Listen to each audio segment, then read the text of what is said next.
하나님 말씀 디모데전서 1장 3절에서 7절 말씀입니다. 디모데전서 1장 3절에서 7절입니다.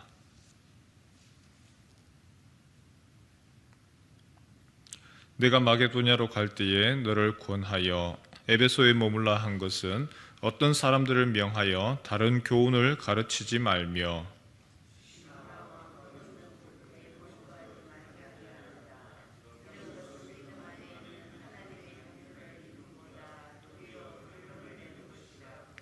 이 교훈의 목적은 청결한 마음과 선한 양심과 거짓이 없는 믿음에서 나오는 사랑이거늘.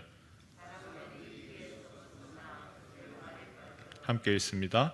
율법의 선생이 되려 하나 자기가 말하는 것이나 자기가 확증하는 것도 깨닫지 못하는도다. 아멘. 디모데전서와 디모데후서는 목회 서신이라고 불립니다. 노사도 바울이 젊은 목회자인 디모데에게 어떻게 목회를 해야 하느냐 가르쳐주는 바로 안내서이기도 하지요. 오늘 바울이 5절 말씀에 특히 이 편지를 기록한 목적 그리고 이유 소개를 합니다. 사랑에 대한 기대라는 거죠. 우리 5절 말씀 다시 한번 읽을까요? 시작. 이 교훈의 목적은 청결한 마음과 선한 양심과 거짓이 없는 믿음에서 나오는 사랑이거늘. 디모데전서의 전체에 대한 기록 목적이면서 오늘 우리가 읽은 1장의 중요한 기록 목적이기도 합니다. 사랑의 덕성을 가져라. 사랑을 추구해라. 무슨 사랑을 추구를 할 것이냐? 하나님에 대한 사랑과 이웃에 대한 사랑입니다. 마태복음 22장 37절에서 38절 말씀, 예수께서 이르시되 내 마음을 다하고 목숨을 다하고 뜻을 다하여 주 너의 하나님을 사랑하라 하셨으니 이것이 크고 첫째 되는 계명이요 둘째는 그와 같으니 내 이웃을 내 자신같이 사랑하라. 예전에 성경 공부에서 이런 질문이 있었습니다. 만일 당신이 하나님 앞에 선다면 제 마음을 다하고 목숨을 다하고 뜻을 다하여 하나님을 사랑합니다 라고 고백할 수 있겠습니까? 성도님들 어떻습니까? 나는 마음을 다하고 목숨을 다하고 뜻을 다하여서 내가 하나님 사랑합니다 라고 그렇게 하나님 앞에서 그렇게 정직하게 이야기할 수 있겠습니까? 그 질문 밑에 이런 멘트가 있었습니다. 나의 그리스도인 생활은 하나님과의 사랑의 관계의 질에 따라 좌우된다. 하나님과의 사랑의 관계, 그것이 가장 중요하지 다른 어떤 것도 영향을 주지 않는다. 내가 하나님을 위해서 무엇을 했느냐, 내가 하나님 위해서 내가 어떤 것을 했습니다, 이게 중요한 것이 아니라 나에게 있어서 가장 중요한 것은 하나님과 나와의 사랑의 관계이다. 새벽 시간에, 이 어두운 시간에 하나님 앞에 나와서 새벽 기도회를 합니다. 성경을 읽습니다. 왜 하시죠? 목사인 저로서는 짐이지요. 어릴 적에 신학교를 가고 목회자를 될 때에 제일 두렵고 무서웠던 게 무엇이냐면 매일같이 새벽 기도를 해야 된다는 게 이게 가장 큰 짐이고 두려움이었습니다. 그런데 시간이 지나면서 그것이 하지 아니하면 안 되는, 아니 조금씩 이 시간이 좋아지는 거죠. 새벽에 나와서 기도하시는 분들도 좋아서 하는 것이지 그것에 대해서 억지로 해서 하는 것은 아니잖아요. 하나님을 더 알기를 원하고 내가 주님하고 이 시간 아니면은 내가 기도할 시간이 없고 내가 주님하고 사랑하는 시간이고 이 시간이 교제의 시간입니다. 데이트하는 그 자체로서 생각을 하면 이 시간은 복 있는 시간이고 내가 일어나서 그래도 하나님 앞에 가야지라는 시간일 것이고 그렇지 않으면 억지로 끌려오는 그러한 괴로운 시간입니다. 바울이 디모데에게 지금 이것을 가르칩니다. 교훈의 목적이 뭐냐? 경계의 목적이 뭐냐? 설교의 목적이 뭐냐? 신방의 목적이 뭐냐? 목회 왜 하느냐? 사랑을 위해서라는 것이죠. 사랑의 관계, 하나님을 내가 사랑하기 때문에 그 사랑의 관계에서 하는 거라. 젊은 목회자 디모데에게 노스승 바울이 그 사랑의 관계를 잃어버리면 변론과 다툼과 그리고 여러 다른 가르침에 빠지는 것밖에 없다는 겁니다. 우리도 마찬가지죠. 성경을 많이 알고 하나님을 위한 그러한 선한 청지기로서 사역도 열심히 합니다. 영적인 지식도 풍성합니다. 하지만 사랑이 빠지면, 그 열심이 사랑이 없는 열심이라면 오히려 율법이 되는 것이고, 사랑이 없으면 오히려 봉사를 하면서 남을 핍절합니다. 나는 이렇게 하는데 왜 너는 안 해? 봉사하는 그 자체가 위험하고, 사랑이 없이 기도는 열심히 합니다. 하지만 그 기도 안에 은혜가 없게 되고, 열심히 전도는 하지만 자신은 아무것도 없는 빈 상태가 되는 것이죠.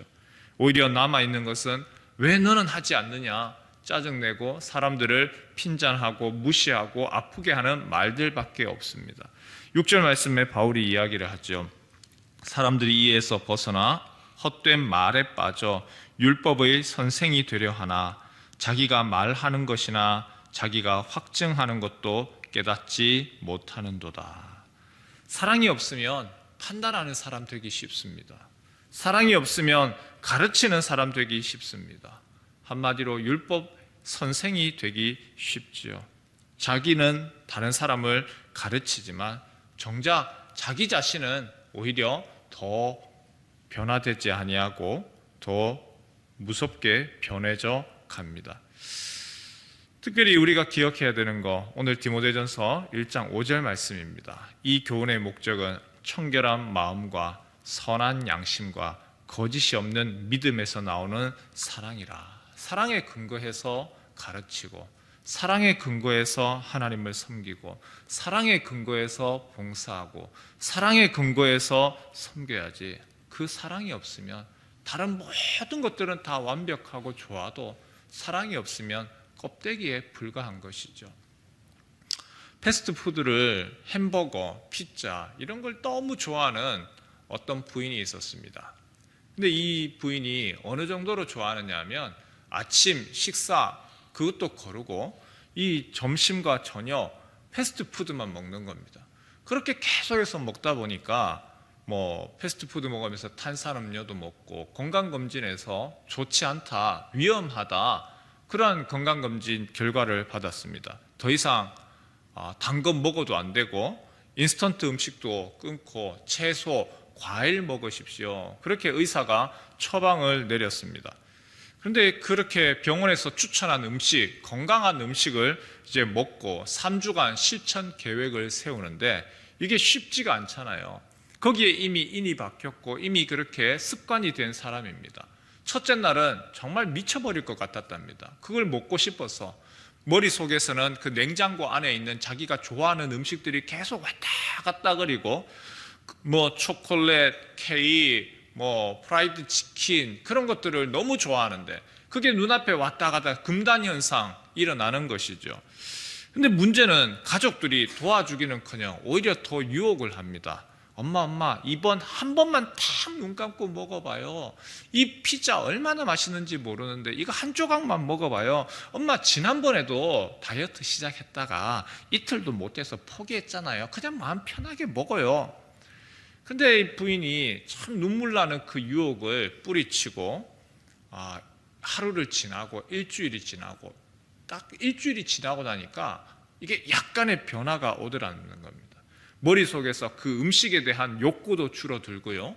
그리고 자기 몸을 이렇게 체중계에 재보니까 조금의 변화가 몸무게가 줄어드는 거죠. 그렇게 1주가 되고 2주가 되고 3주가 딱 되고 나니까 습관이 되어졌습니다. 체중도 상당히 줄었고 몸도 가벼워졌습니다. 그래서 이 여인이 3주를 지나니까 내 식습관이 바뀌는구나. 그러면서 새로운 하나의 계획을 세웠습니다.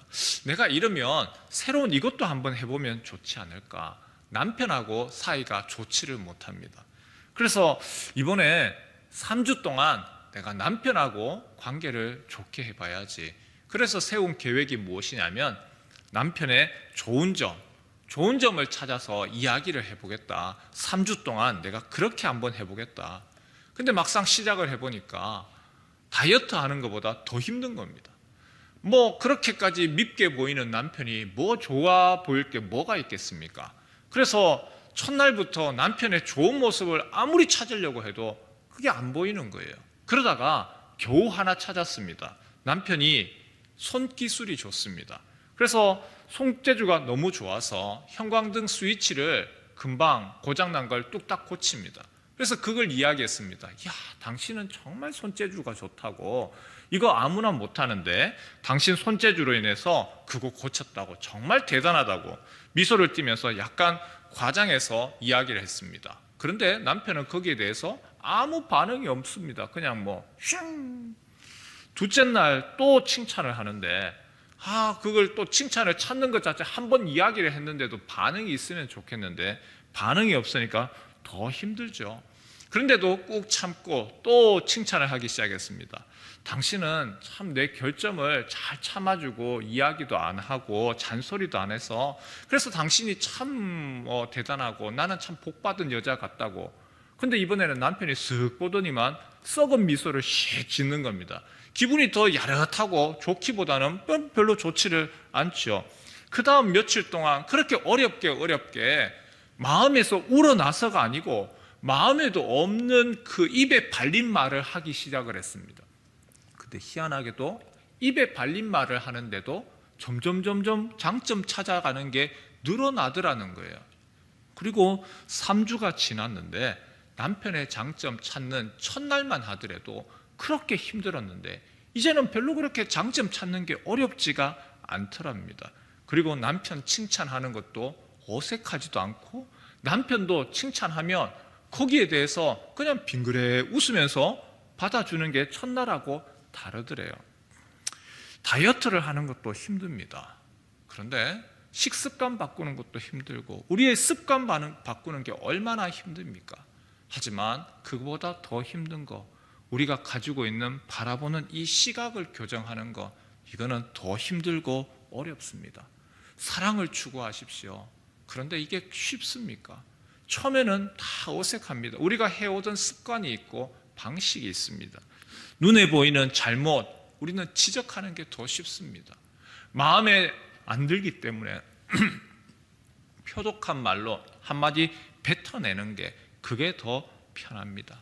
하지만 하나님이 우리에게 기대하시는 것, 가정 안에서의 사랑과 화목을 추구를 하시고 주님의 교회가 하나님의 나라가 되기를 원하시고 주께서 우리에게 기대하시는 목회 현장도 마찬가지죠. 사랑을 추구하십시오. 오늘 디모데전서 1장 5절 말씀, 이 교훈의 목적은 청결한 마음과 선한 양심과 거짓이 없는 믿음에서 나오는 사랑이거늘. 사랑을 기대하시고 사랑을 고대하시고 특별히 여러분의 가정 그리고 이 교회 가운데 하나님의 사랑이 가득하게 하옵소서. 사랑을 추구하는 우리 성도 되시길 주님의 이름으로 축원합니다.